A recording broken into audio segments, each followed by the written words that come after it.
الشيطان الرجيم. بسم الله الرحمن الرحيم. ثم لتسألن يومئذ عن النعيم. صدق الله المولانا العظيم وصدق رسوله النبي الكريم.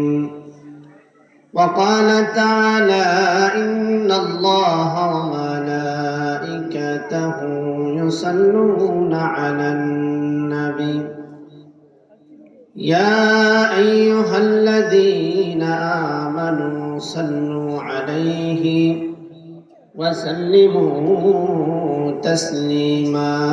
يا اللهم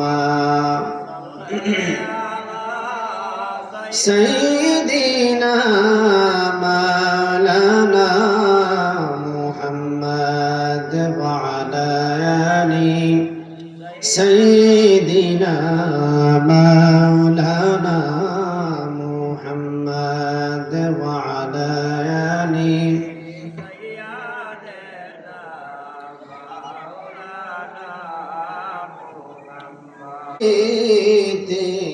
দেখলাম না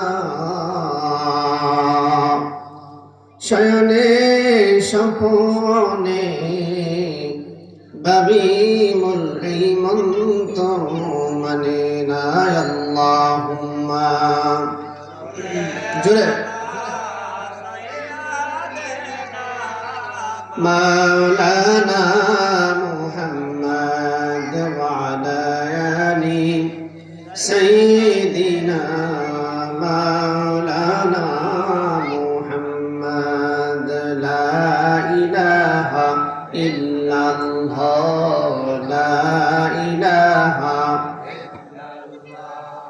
লা ইলাহা ইল্লাল্লাহ লা ইলাহা লা ইলাহা ইল্লাল্লাহ লা ইলাহা ইল্লাল্লাহ লা ইলাহা ইল্লাল্লাহ লা ইলাহা ইল্লাল্লাহ লা ইলাহা ইল্লাল্লাহ ইল্লাল্লাহ মুহাম্মাদুর রাসূলুল্লাহ সাল্লাল্লাহু আলাইহি ওয়াসাল্লাম। আলহামদুলিল্লাহ, আকবপুর হযরত মীর শাহ রহমাতুল্লাহি আলাইহির স্মরণে মাজার শরীফের উদ্যোগে তাফসীরুল কুরআন মাহফিলের মুহতারাম সদর মুহতারাম সভাপতি, সম্মানের সমাপিত দিন প্রিয় ইসলাম প্রিয় দিনদার ইমানদার মুমিন মুসলমান ভাইরা, বুড়া বাবারা, যুবক ভাইরা, পর্দার আড়ালের মা বোনেরা, আল্লাহ জাল্লা শানুহুর দরবারে লাখ কোটি শুকরিয়া যে আল্লাহ পাক রব্বুল আলামিন সম্ভবত মাহে শাবানের শেষ রাত্রির মধ্যে আল্লাহ তাআলা আমাদেরকে দ্বীনের কাজের মধ্যে আলোচনা শোনার জন্য, দ্বীনি নসিহত শোনার জন্য আমাদেরকে আল্লাহ তাআলা আসার বসার তৌফিক দান করেছেন। এজন্য মালিকের দরবারে শুকর আদায় করি, কালিমাতুল শুকর করি, বিনয় অবনীত চিত্তে শ্রদ্ধা জড়িত কণ্ঠে মালিকের শুকর আদায় করে পড়ি আলহামদুলিল্লাহ। আজকে দূর দূরান্ত থেকে মেহমানরা আগমন করেছেন, আরো মেহমান আসবেন। বিশেষ করে আজকের মাহফিলের সভাপতি উনি আমাদের মধ্যে উপস্থিত হয়ে গেছেন। ইনশাআল্লাহ অল্প সময়ের মধ্যে স্টেজের মধ্যে আগমন করবেন, আপনাদেরকে দিক নির্দেশনামূলক আলোচনা শোনাইবেন। আরো মেহমানরা, প্রধান মেহমান, বিশেষ মেহমান সহকারে যারা আছেন ইনশাআল্লাহ একের পর এক আসবেন। আপনারা তৃপ্তি সহকারে ইনশাআল্লাহ আলোচনা শুনবেন। মধ্যখানে অল্প সময়ের মধ্যে আপনাদের কাছে কিছু কথা রাখার জন্য, কিছু কথা বলার জন্য বসলাম। যেহেতু আগামীকালকে থেকে হয়তোবা রমজান মাস শুরু হবে, মাগরিবের পর থেকে যাবত পর্যন্ত উলামায়ে কেরামগণ রমজান মাসের কিছু ফজিলত শুনাইছেন। আশাবাদী পরে যারা আসবেন ওনারাও কিছু কিছু হলেও রমজান মাসের ফজিলত অথবা আদব কায়দা হিসাবে আপনাদেরকে কিছু জানান দিবেন। মাঝখানে আমি কিছু কথা আল্লাহ তাআলা আমাদেরকে সৃষ্টি জগতের মধ্যে শ্রেষ্ঠ বানায়া দুনিয়ার মধ্যে পাঠাইছেন। শ্রেষ্ঠ শ্রেষ্ঠ কিছু নিয়ামত আল্লাহ তাআলা দান করেছেন। প্রত্যেকটা মানব জাতির দেহের দিকে তাকাইলে শুধুই নিয়ামত আর নিয়ামত মানুষ তালাশ করে পাবে। যেমন আল্লাহ তাআলা দুইটা হাত দিলেন, হাত দুইটা আল্লাহ তাআলার পক্ষ থেকে নিয়ামত। আল্লাহ তাআলা চলাচল করার জন্য দুইটা পা দিলেন, পা দুইটা আল্লাহ তাআলার পক্ষ থেকে নিয়ামত। দেখার জন্য আল্লাহ তাআলা চক্ষু দিলেন, চক্ষু দুইটা আল্লাহ তাআলার নিয়ামত। শ্রবণ করার জন্য শোনার জন্য আল্লাহ তাআলা কান দিলেন, কান দুইটা আল্লাহ তাআলার নিয়ামত। দেহের মধ্যে কান আছে কিন্তু কানে শুনতে পায় না। শুধুই মাত্র যদি বান্দার দেহের মধ্যে যেই নিয়ামত গুলো আছে, এই নিয়ামত গুলো যদি প্রত্যেকটা বান্দা গণনা করা শুরু করেন, আল্লাহ তাআলা বলেন ওয়া ইন তাউদ্দু নি'মাতাল্লাহি লা তুহসুহা। বান্দা দেহের মধ্যে যে নিয়ামত গুলো আছে, এই নিয়ামত গুলো বান্দা তুমি গুনেও শেষ করতে পারবা না। শুধুই মাত্র দেহের মধ্যে যে নিয়ামত গুলো আছে, এই নিয়ামত গুলোই গুনে শেষ করা সম্ভব না। আল্লাহ তাআলা নিয়ামতে মালামাল করে মানুষদেরকে পালতেছেন। 24টা ঘন্টা রব্বে কারীম বান্দাদেরকে নজর দিয়ে রাখতেছেন, পালতেছেন। মানুষের শ্বাস প্রশ্বাস যে চলতেছে, আল্লাহ তাআলা কুদরতি মায়া নজর মানুষের উপরে দিয়ে রাখছেন। এমনকি মানুষগুলো যখন ঘুমের ঘরে ঘুমায় যায়, মানুষগুলোর দেহের দিকে নিজের খেয়াল থাকে না। আপন মাটা ঘুমায় যায়, মাটা সন্তানের দিকে কোনো খেয়াল দেয় না। কি ভাই আওয়াজ মারুন একটা সাউন্ড নাই।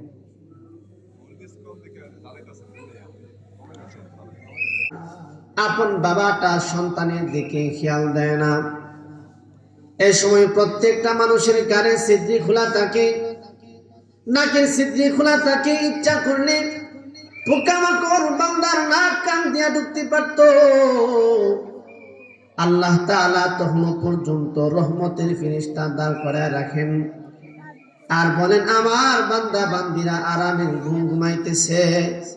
ও ফেরেশতারা, আমার বান্দা বান্দির জন্য তোমরা পাহারাদার হয়ে যাও, যেন আমার বান্দার নাক কানের ছিদ্রি দিয়া কোনো পোকামাকড় না ঢুইকা আমার বান্দার ঘুমে কোনো কষ্ট না দেয়। এই যে 24টা ঘন্টা আল্লাহ তাআলা নিয়ামতে মালামাল করে পালতেছেন, নিয়ামত আল্লাহ তাআলা দান করছেন। এর একটা নিয়ামত যদি নষ্ট হয়ে যায়, প্রত্যেকটা মানুষের জিন্দেগির আরাম নষ্ট হয়ে যাবে। আমাদের এক বুজুর্গ রাস্তার পাশ দিয়ে হাইটা যাইতেছেন, নজর করে তাকায় দেখে মসজিদের ভিতর থেকে হাউমাউ করে কান্নার আওয়াজ আসতেছে। আল্লাহর ওলি মসজিদের ভিতরে প্রবেশ করলেন, যায় দেখে আল্লাহর একজন বান্দা সেজদা দিয়ে চেয়ারের মধ্যে বসে বসে, সেজদা তো দিতে পারে না, মাথাটা ঝুঁকায় হাউমাউ করে কাঁদতেছে। আল্লাহর ওলি বলেন, কিরে আল্লাহর বান্দা, কি দুঃখ কি যন্ত্রণা তোমার আছে বলো, যে মসজিদের ভিতরে বসে বসে তুমি হাউমাউ করে কান্নাকাটি করতেছ? আল্লাহর বান্দা বলে, ও আল্লাহর ওলি, আমার মনের মধ্যে এমন দুঃখ যন্ত্রণা আছে যেটা আপনার কাছে বলে কোনো লাভ নাই। আল্লাহর ওলি বললেন, তারপরে তুমি বলো, আমি শুনতে চাই। আল্লাহর বান্দা বলতে লাগলেন, হযরত, প্রত্যেকটা মানুষের দেহের মধ্যে খাদ্য তুলের মাথায় একটা কারণে ফুটবলের মধ্যে মানুষগুলো হাওয়া দেয়, কিন্তু হাওয়াগুলো ভিতরে প্রবেশ করে উল্টা পথে হাওয়াগুলো বের হয়ে আসে না। গাড়ির বিশাল চাকার মধ্যে ছোট্ট একটা টিউব থাকার কারণে গাড়ির ভিতরে হাওয়া দেয়, পুরাটা গাড়ির ভর চাকার উপরে থাকে, কিন্তু চাকার ভিতর থেকে হাওয়াগুলো উল্টা পথে বের হয়ে আসে না। ওই লোক কান্দে আর করে, হযরত, প্রত্যেকটা মানুষের খাবার আন্তনের মাথায় একটা টিউব আছে, আল্লাহর এক আজীব নিয়ামত দান। টিউবটা আমার 30 বছর আগে ছিঁড়া গেছে। জাস্ট 30টা বছর হয় মুঝে লেট কর সোনা নেহি আতা। আজ 30টা বছর হয়ে গেছে আমি সোজা শুয়া আরামে আমি ঘুমাইতে পারি না। কারণ হলো আমার যে খাদ্য তোলের নিয়ামতের টিউবটা ছিঁড়া গেছে। আমি যখন সোজা হয়ে ঘুমায় যায় আমার পেটের খানা পিনা সবগুলো নাক মুখ দিয়ে বের হয়ে যায়। এজন্য 30 বছর ধরে আমি আরামের ঘুম ঘুমাইতে পারি না।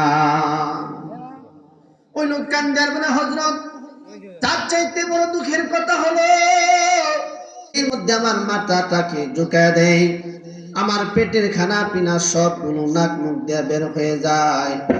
শুধুই মাত্র মালিকের একটা নিয়ামতের অভাবে আমার 30 বছরের আরাম সব হারাম হয়ে গেছে। শুধুই মাত্র একটা নিয়ামতের অভাবে ওই বান্দার 30 বছরের আরাম নষ্ট হয়ে গেছে। সাজদা দিয়ে নামাজ পড়বে, সাজদার নামাজও তার নসিব হয় না। এই যে নিয়ামত আল্লাহ তাআলা আমাদেরকে দিলেন, কি শুকরিয়া আছেন এই দেহটা দিয়ে মালিকের কদমে আমরা সাজদা দেই না। বান্দার দেহের মধ্যে আল্লাহ তাআলা কত নিয়ামত দান করেছেন। প্রত্যেকটা মানুষকে আল্লাহ তাআলা আকল দান করেছেন। আকল আল্লাহ তাআলার পক্ষ থেকে একটা দামি নিয়ামত। এই আকলের নিয়ামতটা আমাদের মধ্যে অনেক মানুষ আছে যারা পান নাই। অনেক মানুষকে আল্লাহ তাআলা আকল কম দিয়েছেন, জ্ঞান বুদ্ধি কম দিয়েছেন। অনেক মানুষকে আল্লাহ তাআলা আকল নামে দান করেন না।